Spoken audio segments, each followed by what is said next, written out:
When we think of flowers, we usually think of something beautiful, something delicate, something that's perfect for giving to someone as a gift, or maybe even something to just enjoy in our own company. But have you ever thought about using flower petals as paint?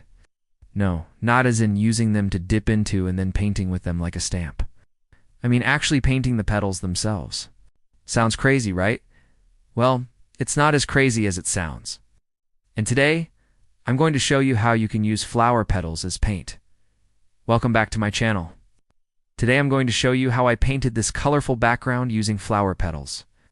It was really fun to make and it's so pretty, so let's get started. So the first thing that you're going to need are some flowers. Now, any kind of flower will work for this project. However, certain types of flowers will give you better results than others. For example, marigolds are amazing because they come in so many different colors and they have a flat surface, which makes it easier to pick up pigment from the petal. Another great type of flower is zinnias. Zinnias are another flat flower, but they also have a lot of petals. So you're able to get a lot of color out of them before the pigment starts to fade. Some flowers that don't work well for this type of project would be roses. Roses have a wonderful pigment, but because of their shape, it's very hard to pick up that pigment. You could try it, but you're probably not going to get very good results. So try to stick with flat flowers that have a lot of petals. Also, if your flowers are fresh, the pigment will be stronger.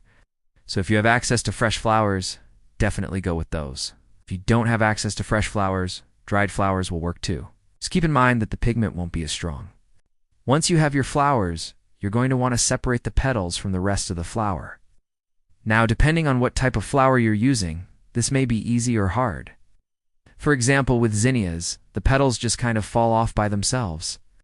With marigolds, you have to be a little bit more careful, and with other types of flowers, you might even have to cut the petals off. But once you have your petals separated, you're ready to start painting. Now, I'm using a small paintbrush for this project, but you can use whatever size paintbrush you want. I am painting on watercolor paper, but you can paint on anything you want. You don't even have to paint on paper. You can paint on fabric or wood, doesn't matter. The first thing that you're going to do is dip your paintbrush into the pigment. You want to make sure that you get a good amount of pigment on your paintbrush, but not so much that it's dripping off your paintbrush. Once you have the right amount of pigment on your paintbrush, you're going to start making marks on your paper. I'm making circles in this design, but you can make whatever shapes you want. It doesn't matter. As you're making your marks, you're going to find that the pigment is going to start fading. When that happens, all you have to do is dip your paintbrush back into the pigment and continue on. No. I did this entire background with one layer, but you can always add more layers if you want to. All you have to do is let the paint dry and then go over it again. This dries really quickly, and it almost looks like a different type of paint. It looks so aged and so beautiful. I absolutely love it. Now, while this dries, let me know down below in the comments what type of projects you want to see me try.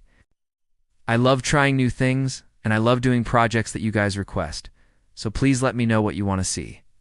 And that's it. That's how I painted this background using flower petals. I hope you enjoyed this video, and I hope you give this project a try. Please like and subscribe, and I'll see you next time. Bye.